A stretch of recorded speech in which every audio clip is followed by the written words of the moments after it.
Hey there guys, I hope you guys are having a great day, and today we'll be looking at the amazing Yamaguchi Gwenom figure. I was really excited when they announced this figure a while back because their Spider-Gwen figure was actually the first amazing Yamaguchi figure that I ever bought. And originally I thought this figure was just going to be a repaint of that old figure but with like a new chest and head. But no, as far as I can tell, everything is brand new except maybe the arms, but I'm not really sure about that. So it's nice to see that they went the extra mile to make this figure good. On top of that, it's actually better than the original. Well, except for one area. If you've seen my review of the Catwoman figure that they made, it pretty much has the same problem. Honestly, the only criticism I have of the figure is the accessories. You see, they decided to give us a lot of stuff that has to do with the tongue, but everything else is pretty sparse. For me personally, I would have preferred more hands and face plates, to be honest.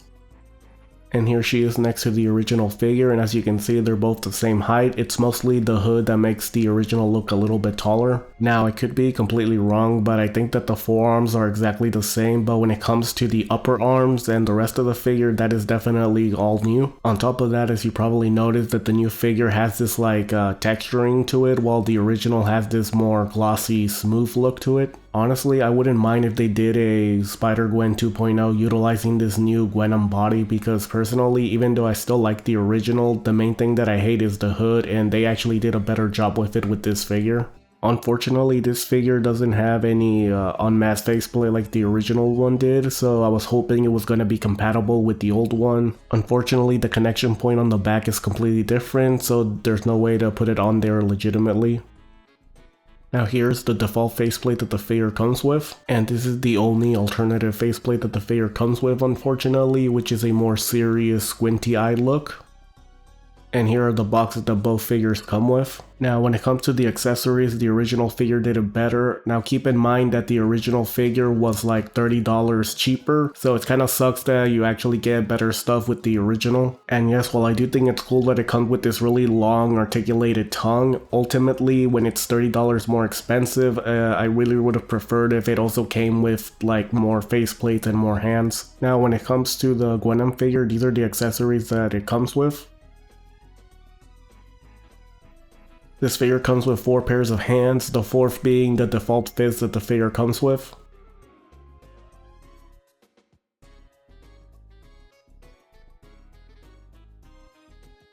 And she also comes with these transparent pink webs.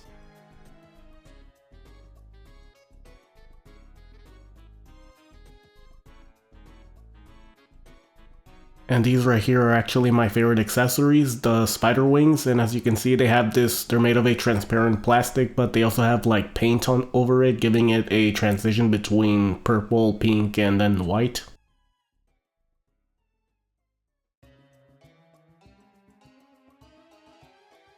And of course this figure comes with its own stand, not to mention some extra pegs in case you lose any.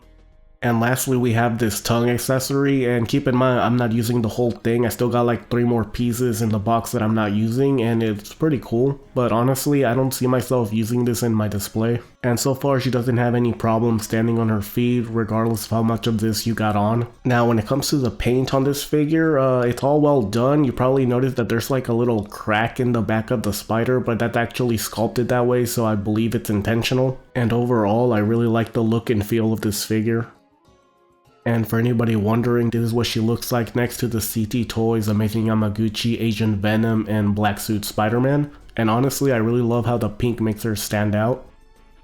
Now remember when I said this figure had one major flaw, and unfortunately this is it. As you can see, it mostly comes down to the crotch piece. They decided to put her cheeks there, which really sucks because unfortunately that means that they're gonna block the legs from going backwards, and for Amazing Yamaguchi they're supposed to be highly articulated.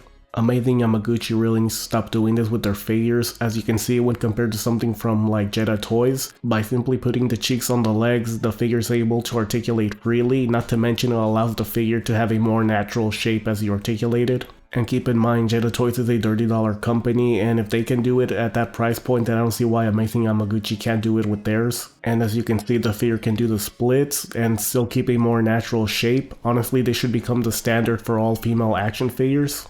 Now this is the best Gwenom can do when it comes to doing the splits. Now you can't cheat things around by twisting some stuff, but again it's not gonna look very good, and on top of that there's a very easy solution to this. Now when it comes to the figure's articulation, when it comes to the leg, this is about as far back as it can bend.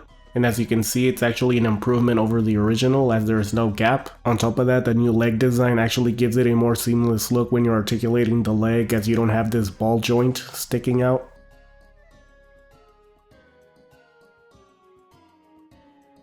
Gwenom actually has one downgrade over the original figure, and as you can see, the arm articulation. However, it's a non-issue because you can actually fix that yourself. You see, the figure comes with these pieces of plastic that go around the shoulder. They pretty much hinder the articulation. However, they're easily removable, and once you do, as you can see, they pretty much restore the articulation that the original figure had. And honestly, the difference between having them on and off visually is very minor, so I would recommend you keep them off if you want to pose this figure in a dynamic pose.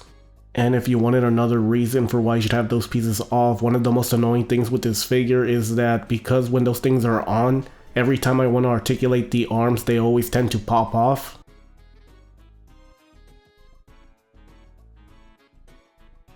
They really do get in the way, and as you can see, even the slightest movement will cause them to disconnect. You're better off just removing them. Now when it comes to the original figure, the worst thing about it was the hood. Not only does it look terrible, but it hinders the neck articulation. Now luckily they did a much better job with the Gwenom figure. As you can see, it actually is able to go all the way up this time, and not to mention it visually looks much nicer than the original. And when it comes to bending the figure forward, it does a much better job as there's a much smaller gap now with the Gwenom figure. And when it comes to articulating the figure backwards, as you can see, when it comes to the stomach and upwards, it's actually improved. However, because of where they place the cheeks on the crotch piece, it pretty much hinders everything from the lower half of the body. And just like the Catwoman, if this figure had the cheeks on the legs instead, this figure would have like the perfect articulation. Alright guys, and now it's time for the cheeks comparisons. And of course, since I've complained about it a few times in this video, you pretty much know that this figure is not competing with the other ones. As you can see, when compared to Jada Toy's Cammy, she's definitely a downgrade. And the same can be said when you look her next to the Snail Shell Zombie Grizza, which is closer to the price point of the amazing Yamaguchi. Honestly, I wish more people complain about this because when it comes to this line, they're supposed to be all about articulation, but this is a major flaw that hinders the articulation. With the high price point that these figures have, they really need to stop doing this. Honestly, I really hope that at the very least some KO company is gonna make some kind of like upgrade kit for these figures. Alright guys, and now we've reached the end of the video, so now it's time for the size comparisons. And here she is next to my Snail Shell Zombie Grizza and my Marvel Legends Amazing Fantasy Spider-Man. And here she is next to my Jada Toy Street Fighter Cammy and Guile. Here she is next to my Mafex Marvel Gwenpool and my DC Batman Hush. And lastly, here she is next to my third-party Figuart Xeno Vegeta and Xeno Goku. Anyway guys, that's the end of the video. I hope you guys enjoyed, and if you can, please like and subscribe, and I'll be uploading more soon. And I'll see you guys next time. Later.